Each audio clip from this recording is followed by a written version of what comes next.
রাজামশাই কি ভীষণ রাগী? ওরে বাবা, রাজামশাই ভীষণ রাগী, জানলে দেবে ফাঁসি। কেউ দেখেনি রাজার মুখে কোনোদিনই হাসি। রাম গরুরের ছানা নাকি? কেমন করে রাজার কুমার বলবে ডেকে তাকে, রাজা মশাই ভালোবাসি আমি তোমার মেয়েকে। তাহলে তো ভীষণ বিপদ। এখন কি করে বলে সে আসল কথা, ভেবে ভেবে রাজকুমারীর মনে ব্যথা। এক যে ছিল রাজার কুমার।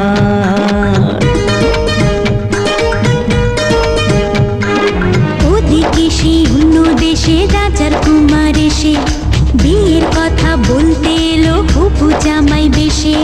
মনের দুঃখে শ্রাবণ এলো রাজকুমারীর চোখে।